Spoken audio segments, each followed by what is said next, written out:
Pokhran 1. Pokhran 1 was conducted 50 years ago in the year 1974.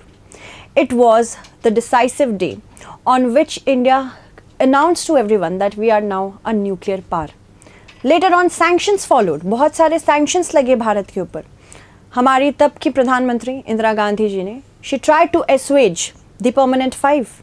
The members of the permanent five who already were a nuclear power were against this particular test because it went against a treaty which was signed in 1968. However, India never signed it.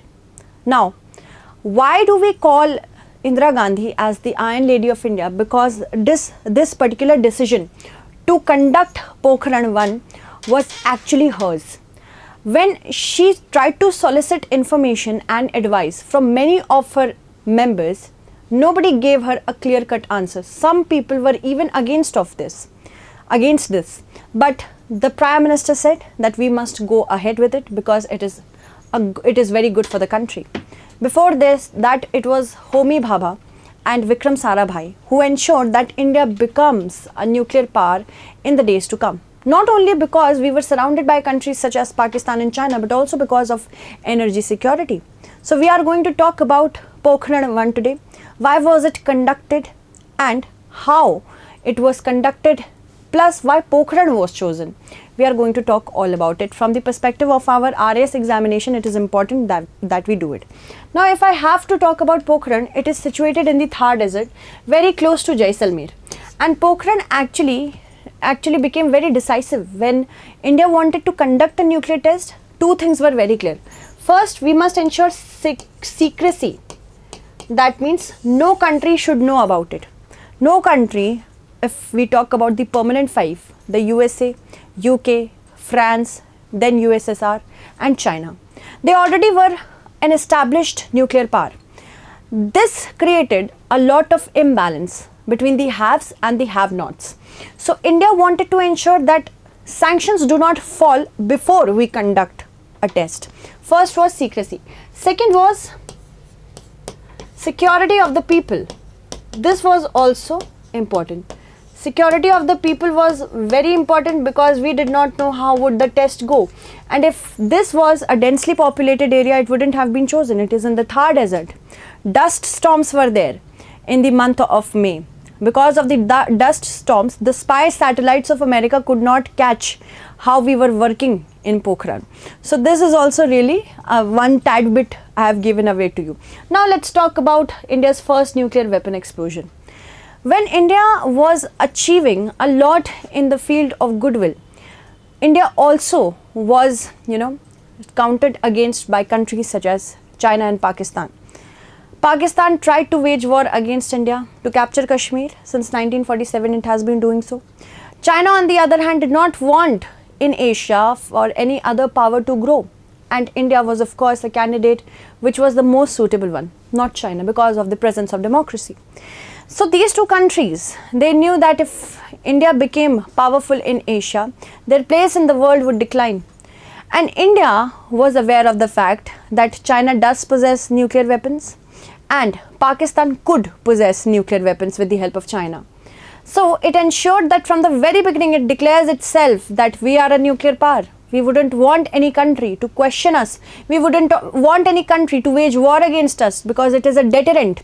A deterrent is something that you use for other party, that if you use some particular weapon against me, I can also use it against you, and this will cause more harm to you than us. This is a deterrent. So it was detonated. India's first nuclear weapon was detonated on the army base in Rajasthan Pokhran test range by the Indian Army. It was the first confirmed nuclear test by a nation outside the permanent five. The permanent five comprises of those countries. These are also the 5 members of the United Nations Security Council, those countries who have already conducted a nuclear test before the signing of the Non-Proliferation Treaty, including, of course, importantly, most important one here is USA.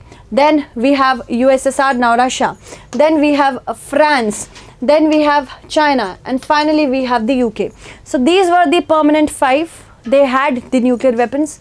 Before it was said, Non-Proliferation Treaty of 1968 said that if any country has conducted a nuclear experiment before 1st of January 1967, they can keep their nuclear weapons, but they cannot transfer their nuclear weapons or the technology to other countries.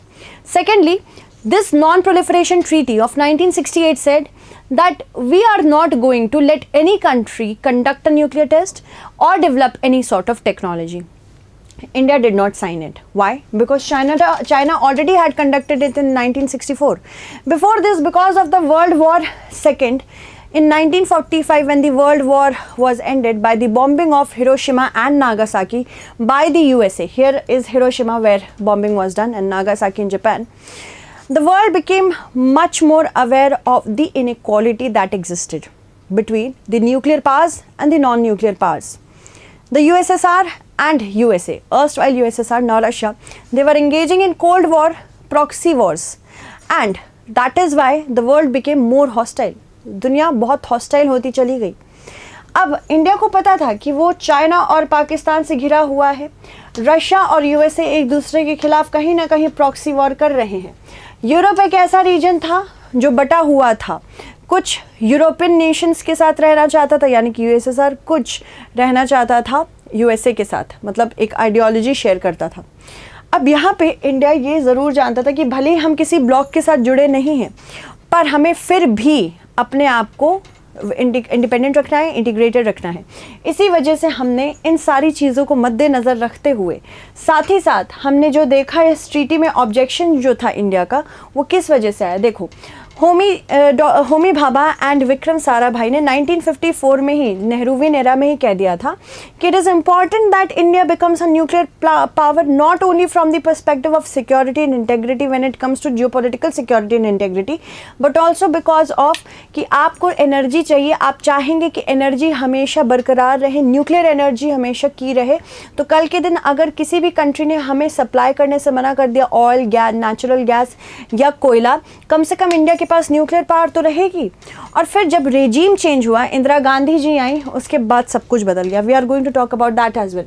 तो जब China के साथ 1962 में हमारी war हुई, India की पाकिस्तान के साथ फिर 1965 और 1971 में वॉर हुई. 1965 और 71 हमने दोनों जीती थी. उससे पहले 1964 में चाइना ने ऑलरेडी न्यूक्लियर टेस्ट कंडक्ट कर लिया था. हमें धीरे धीरे समझ में आया कि अब शायद वो वक्त आ चुका है जब इंडिया को एक पीसफुल न्यूक्लियर एक्सप्लोजन करना पड़े. पीसफुल क्यों? क्योंकि अगर किसी के पास न्यूक्लियर वेपन्स है, उसको बैलेंस करने के लिए दूसरे के पास नहीं हो, तो या वो कंट्री उसके खिलाफ कितनी वॉर वेज कर ले, वो बेचारा कुछ कर नहीं पाएगा. तो जैसे कि मैंने कहा, ये बहुत डिसाइसिव रहा. आयरन लेडी क्यों मानी जाती हैं Indira Gandhi ji? Because when she was looking towards her panelist, the important members of her council, she asked some people, what should we do? Some said we shouldn't do it because it can attract sanctions, which of course were there. It can attract international sanctions. It can attract us, reprimand, global reprimand कि आपने कैसे कर दिया. ये तो हमने मना किया था नॉन प्रोलिफरेशन के अंतर्गत, भले ही इंडिया ने हस्ताक्षर नहीं किया था उस पर. तो जब उन्होंने देखा कि पहली बात तो कुछ लोग बोल रहे नहीं करना है, कुछ लोग कह रहे हैं कि मैम हो सकता है कि करना चाहिए, या चुप रह रहे थे, दे ही नहीं रहे थे answer. She finally turned to Dr. Ramanna, who was heading this entire process. Dr. Ramanna, she said, turning to him, please go ahead. It would be good for the country. And next morning, the Buddha smiled. इस पूरे operation का नाम था The Smiling Buddha. Why? Because it was Buddha Jayanti that day. That is why this was named as the Smiling Buddha. A nuclear device was detonated with a yield of 12 to 13 kiloton of TNT, and that was done on May 18, 1974. Pokhran, an army test range, was chosen, and there were there was a team of 75 researchers who were involved. It was Buddha Jayanti, the birth date of Gautam Buddha, and that is why the Smiling Buddha was given. So the next day, when it was all decided, the next morning the Buddha smiled. Now, question comes, why was Pokhran chosen? First, because it wasn't densely populated. Secondly, the month of May is full of sandstorms, and the sandstorms blocked the view of the satellites and the radars, so they could not collect what was going on in Pokhran. So American spy satellites were blocked. So the test was conducted during the month of May when the wind in the region created serious sandstorms. Secondly, infrared sensors do not pick up such activity as well, because the temperature was so high. Temperature was over 50 degrees during the daytime. So that is why Pokhran was chosen. So I hope you like this content, and I hope you understood how Pokhran and why Pokhran was conducted, and I hope we will remember this day as one of the most significant days in the entire history of India and the history of the world. Thank you so much everyone. Stay updated.